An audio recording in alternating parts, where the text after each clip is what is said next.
প্রিয় বন্ধুরা, welcome to exam help Bangla YouTube channel. বন্ধুরা, তোমরা যারা এই বছর মার্চ মাসে ফুড এসআইয়ের জন্য পরীক্ষা দিয়েছিলে, তোমাদের সবার জন্য একটা গুড নিউজ, তোমাদের সবার জন্য একটা খুশির খবর রয়েছে।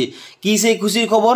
এখানে তোমরা সবার প্রথম কি করবে, ডব্লিউবিপিএসসির যে নতুন ওয়েবসাইট রয়েছে এখানে তোমরা আসবে। এখানে আসার পর এখানে দেখতে পাচ্ছ বাম দিকে একটা অপশান দেওয়া রয়েছে হোয়াটস নিউ সেকশন। এখানে তোমরা নিচের দিকে আসার পর ভিউ অল অপশানে ক্লিক করবে।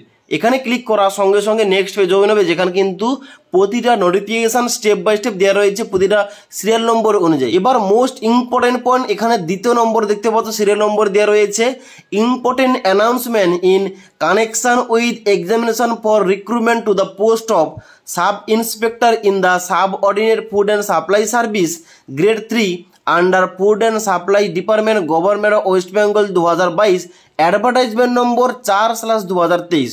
অর্থাৎ তোমরা যে এই মার্চ মাসে ফুড এসআইয়ের জন্য পরীক্ষা দিলে ওইটার জন্য কিন্তু একটা গুরুত্বপূর্ণ নোটিফিকেশন ডব্লিউবিপিএসসির অফিসিয়াল ওয়েবসাইটে প্রকাশ করা হয়েছে। এই অফিসিয়াল নোটিফিকেশনে ফুড এসআই পরীক্ষা সংক্রান্ত তোমাদের এ টু জেড কি বলা হয়েছে বিস্তারিত বলছি, তোমরা দেখে নাও। তো অনস্ক্রিন দেখতে পাচ্ছ অফিসিয়াল নোটিফিকেশনটা আমি ওপেন করে রেখেছি। এখানে দেখতে পাচ্ছ প্রথমে লেখা রয়েছে ইম্পর্টেন্ট অ্যানাউন্সমেন্ট, যেখানে অবশ্যই প্রথম লেখা রয়েছে examination for recruitment to the post of sub inspector in subordinate food and supply service grade 3 under food and supply department government of West Bengal 2022 advertisement number 4/2023। যেখানে তোমাদের নিচে বলা আছে in compliance with the judgment passed by Honorable Justice Rajsekhar Mantha of High Court at Kolkata in the matter of Ankush Sarkar and others versus State of West Bengal and others in WPA 9071 of 2024,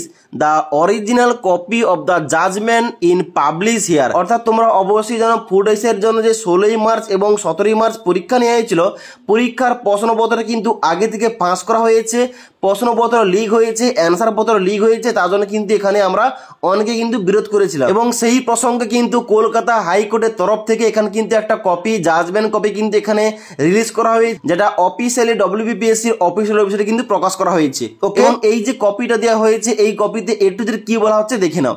এখানে তোমরা নিচের দিকে আসবে, নিচের দিকে আসার পর সবার প্রথমে কিন্তু এখানে ইম্পর্টেন্ট ডেটগুলো বাম দিকে দেওয়া রয়েছে 23/4/2024 তারিখ এবং কোড নম্বর 13, আইটেম নম্বর এখানে কিন্তু দেওয়া রয়েছে।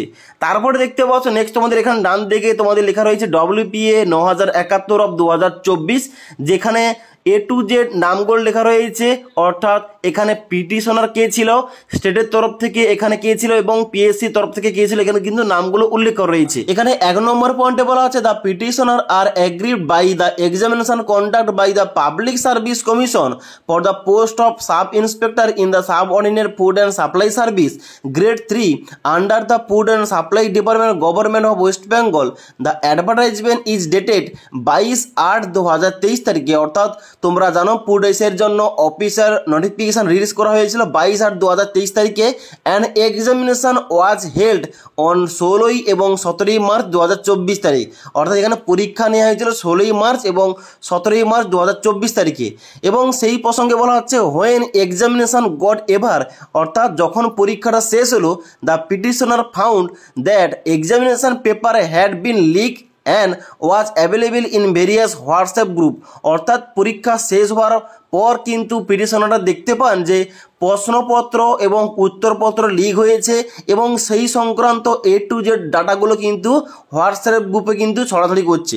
এবং সেই প্রসঙ্গে বলা হচ্ছে 2 নম্বর পয়েন্টে some candidate were seen writing answer script in open by referring to answer given on their mobile phone. এখানে কিন্তু পরীক্ষা শেষ হওয়ার পর বিভিন্ন সোশ্যাল মিডিয়ায়, বিভিন্ন হোয়াটসঅ্যাপ গ্রুপে বিভিন্ন কিন্তু ডাটাগুলো ছড়াছড়ি হয়েছে। অর্থাৎ পরীক্ষার আগে প্রশ্নপত্র পেয়ে গেছে অনেকে, পরীক্ষার আগে উত্তরপত্র পেয়ে গেছে। এবং এই প্রসঙ্গে এই যে অসুবিধাগুলো, এই অসুবিধা সম্পর্কে এখানে কিন্তু কোর্টে এফআইআর করা হয়।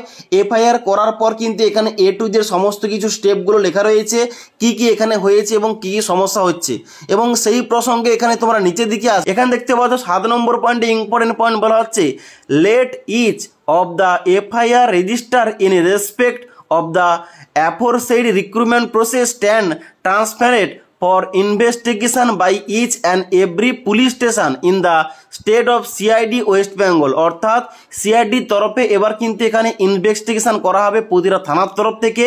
এবং তারপরে বলা হচ্ছে এখানে the PSC shall publish this order on their website and also inform each officer in each district to communicate to the concern police station to ensure complaints to transfer of FIR and case diaries to the office of the CID West Bengal located in their district.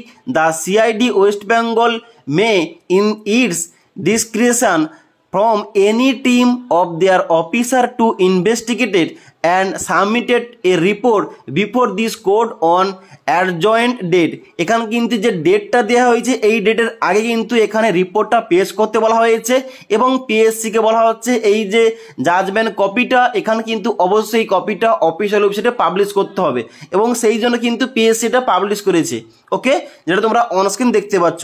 এবং এখানে কিন্তু তোমাদের ডেটটা কি দেওয়া হয়েছে এখানে দেখতে পাচ্ছ, তোমাদের ডেটটা মেনশন করা হয়েছে list this matter on 22 May 2024 along with WPA 10,541 of 2024।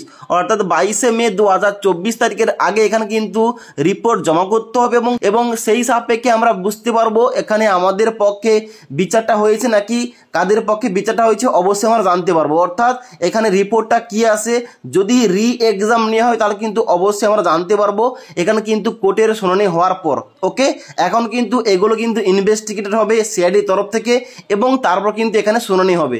ওকে, তো পরবর্তীতে যে কোনো ধরনের আপডেট এলে অবশ্যই তোমাদের কিন্তু জানিয়ে দেবো। তাছাড়া এই সম্পর্কে তোমাদের কি মতামত অবশ্যই কিন্তু নিচে কমেন্ট বক্সে কমেন্ট করে জানাতে পারো। ওকে।